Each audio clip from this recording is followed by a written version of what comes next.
नमस्कार, आप देख रहे हैं टैलेंटेड इंडिया और खबरों की वानगी, खबरों का सार और दिन भर की खास खबरें लेकर एक बार फिर हाजिर हैं हम।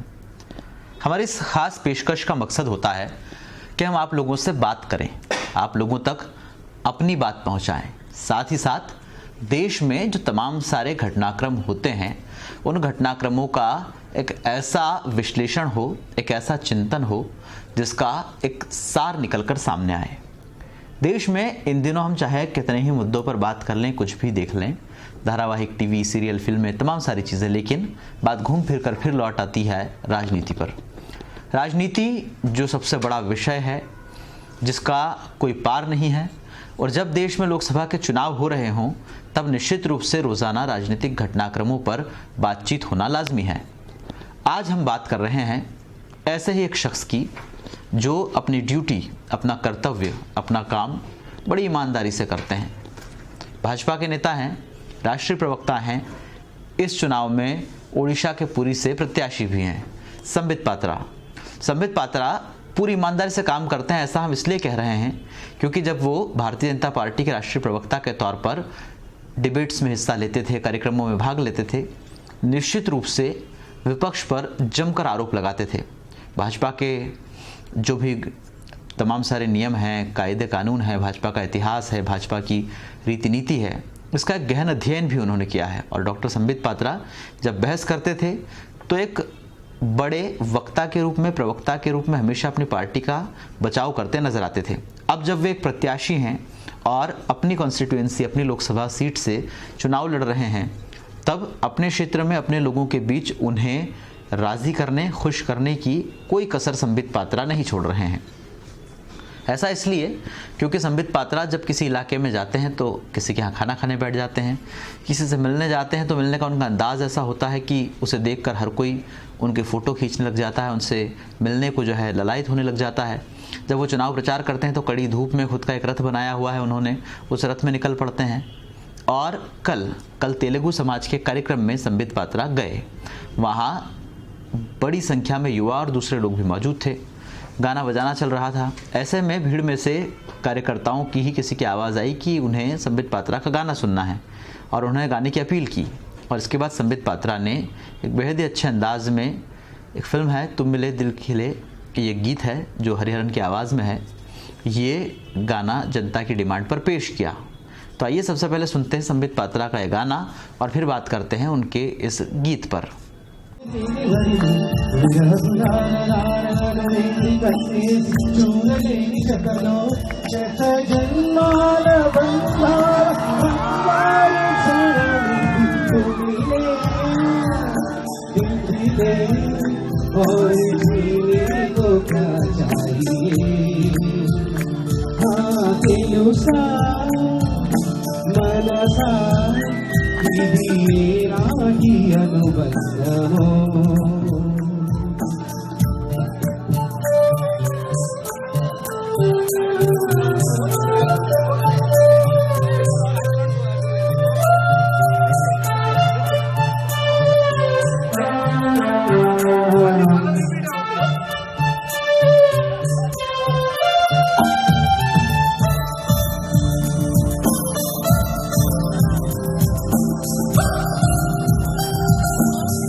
मनसा ఇది నాకి అనుబంధమో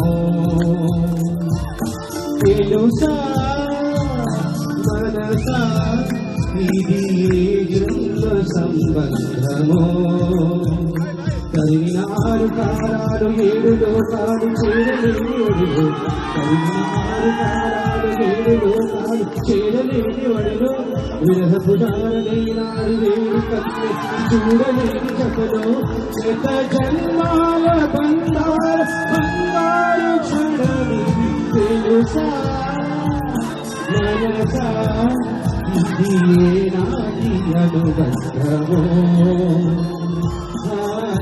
सा मनसा मेरा जीवन बंधो।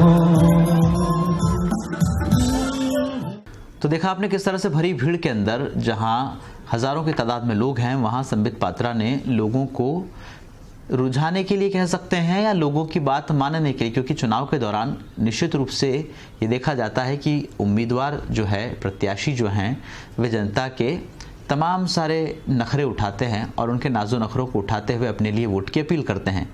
राजतंत्र में, लोकतंत्र में निश्चित रूप से एक सबसे बड़ा वर्ग जो है, जिसे हम जनता कहते हैं, वही तय करती है कि उनका नेता कौन होगा और उसके लिए जनता जो चाहे वो नेता से करवा सकती है। खासकर उन दिनों जिन दिनों चुनाव चल रहे हों, चुनाव के बाद जीत हार का फैसला होता है। उसके बाद नेता आए ना आए, नेता उनकी बात माने ना माने, नेता जनता का हुक्म सराखों पर रखे ना रखे, ये नेता की मर्जी है, लेकिन उसके पहले तो नेता को करना ही होता है। वैसा ही संबित पात्रा ने किया। बड़ी तादाद में लोग झूमने लगे, घूमने लगे, उनकी बातों को जो है सीटियां मारने लगे, तालियां बजाने लगे और जो गाना उन्होंने गाया, तुम मिले दिल खिले, इसी तरह वोटरों का दिल जीतने की कोशिश भी संबित पात्रा ने यहाँ की। एक और नेता है भारतीय जनता पार्टी के राष्ट्रीय महासचिव कैलाश विजयवर्गीय। वे भी अक्सर सार्वजनिक कार्यक्रमों में इसी तरह से जनता की डिमांड पर भजन गाते हुए नजर आते हैं, चाहे रक्षाबंधन का पर्व वे मना रहे हों, कहीं दीपावली मिलन में वे गए हों, या इंदौर में प्रतिवर्ष एक अनंत चतुर्दशी का भव्य चल समारोह निकलता है। उसमें उनकी एक झांकी होती है जिसमें ट्रॉले पर वे खड़े होते हैं, उनके साथ बहुत सारे कार्यकर्ता होते हैं और गाते बजाते हुए पूरी रात इंदौर की सड़कों पर कैलाश विजयवर्गीय निकलते हैं। दूसरे अपने अपने इलाकों में भी बहुत से ऐसे नेता होते होंगे जो गाने बजाने या उनकी कविताओं के माध्यम से या किसी भी चीज़ के माध्यम से अपनी जनता को आकर्षित करने की और उनकी बातें मानने की कोशिश करते हैं। निश्चित रूप से यही लोकतंत्र का मज़ा भी है कि कुछ लोग जो आपको चुनते हैं, वो जब कुछ कहते हैं आप उनकी बातें मानते हैं और इसी से एक आपसी समन्वय, आपसी प्रेम आपके बीच बना रहता है। ये बात इसलिए की क्योंकि नाचना सही है, गाना सही है, किसी को गले लगाना सही है, किसी के घर बैठकर बर्तन मांजना सही है। ये चुनाव और पब्लिसिटी का एक तरीका हो सकता है, लेकिन कम से कम इस तरीके से नफ़रत तो नहीं फैलती है। देश में सबसे ज़्यादा ज़रूरी है उस फैलने वाली नफ़रत को रोकना।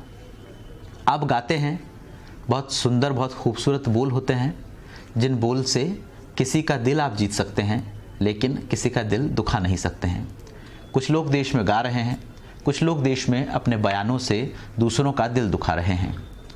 साध्वी प्रज्ञा भोपाल से प्रत्याशी हैं भारतीय जनता पार्टी की। ये भारतीय जनता पार्टी का एक दूसरा उदाहरण मैं पेश कर रहा हूँ यहाँ पर।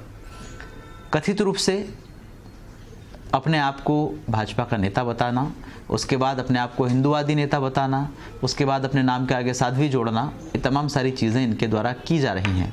लेकिन जो बयान शुक्रवार के दिन साध्वी प्रज्ञा या हम तो कहें प्रज्ञा ठाकुर के द्वारा दिया गया, वो बयान बेहद ही निंदनीय था, शर्मनाक था।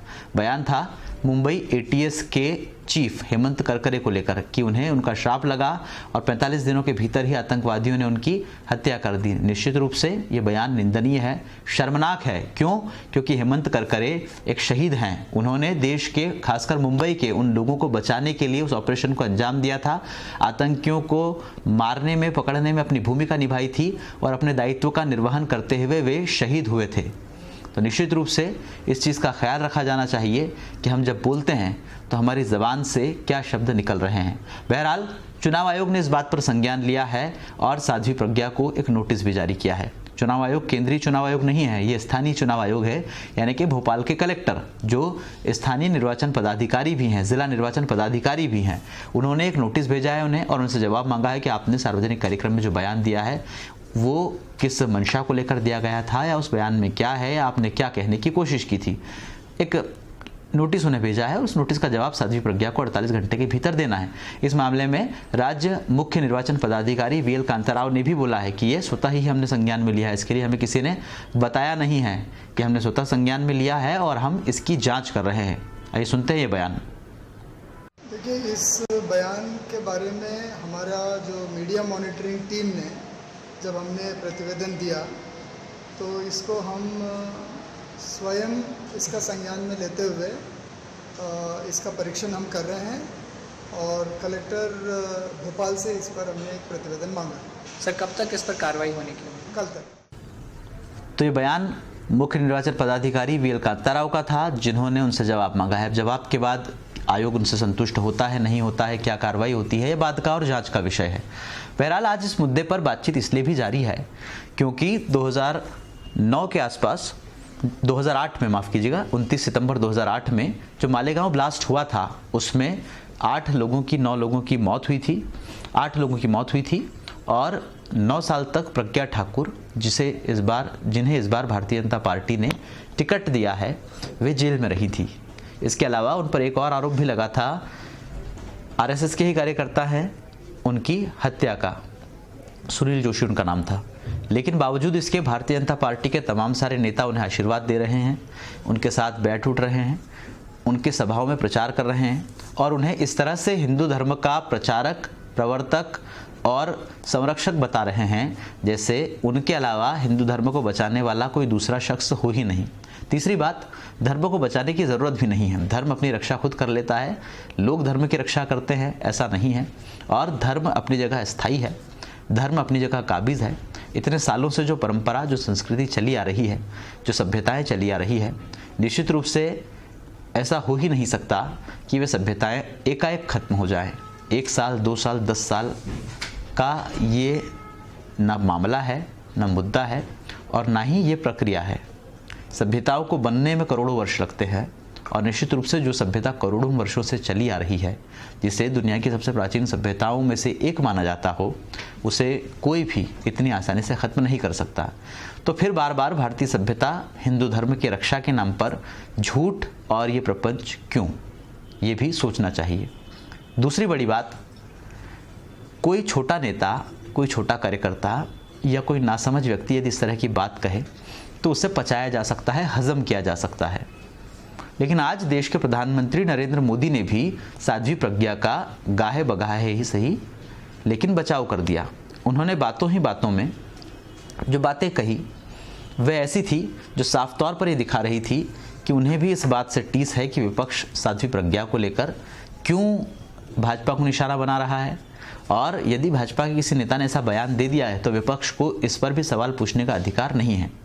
आज उन्होंने बिहार के अररिया में एक सभा की। उस सभा में प्रधानमंत्री ने सर्जिकल स्ट्राइक, पुलवामा, उरी, तमाम सारे हमलों को लेकर जनता से पूछा कि ये जो हमने किया है ये सही है या नहीं है।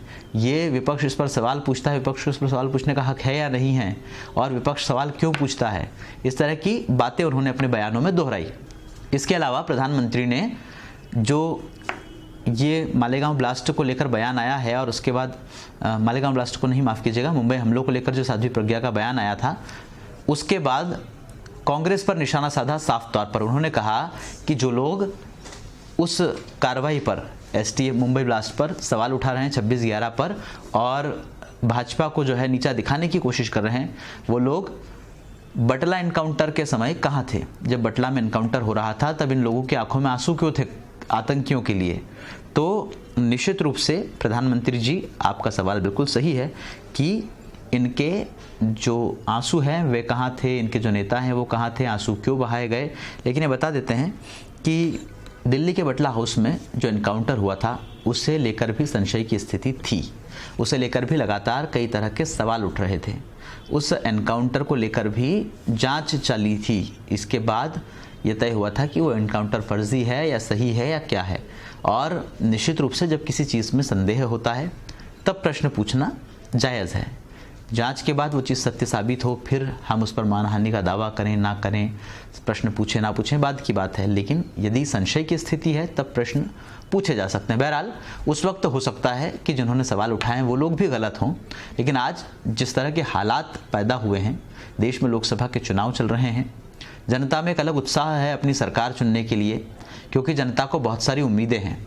जनता को ये उम्मीदें आज से 5 साल पहले भी थी, और जब जनता उम्मीदों से लोगों की तरफ देखती है, अपने नेताओं की तरफ, अपने देश के भावी नेतृत्व की तरफ देखती है, तब जनता ये कतई नहीं चाहती कि उन्हें मीठे मीठे जुमलों से बरगलाया जाए, उन्हें बड़े बड़े ओजस्वी भाषणों से बांध कर रखा जाए, उन्हें फिर वही स्वप्न दिखाए जाए जो स्वप्न दिन में खुली आंखों से नहीं देखे जा सकते हैं।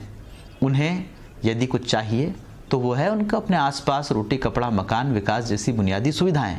और इस चुनाव में ये तमाम सारे मुद्दे कहीं ना कहीं एक पोटली में बांधकर फेंक दिए गए हैं और Pakistan, surgical strike, air strike, सेना, शौर्य और एकमात्र चेहरा जो हमारे देश के प्रधानमंत्री नरेंद्र मोदी का है, उनके आसपास घूमकर ये पूरा चुनाव नज़र आ रहा है।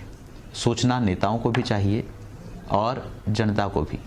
जनता तो सोचेगी और सोचकर अपना फैसला एक मशीन के अंदर दर्ज करेगी, लेकिन नेता भी ज़रा सोचे कि वो जो कह रहे हैं वो बातें कितनी तर्कसंगत है। यदि कोई गलत है तो फिर भले ही वह हमारे घर का हो, हमारे परिवार का हो, हमारी पार्टी का हो, खुले मंच पर उसका विरोध किया जाना चाहिए। नमस्कार। अगर आपको हमारे वीडियोस पसंद आए तो प्लीज़ लाइक करें, सब्सक्राइब करें और शेयर करें।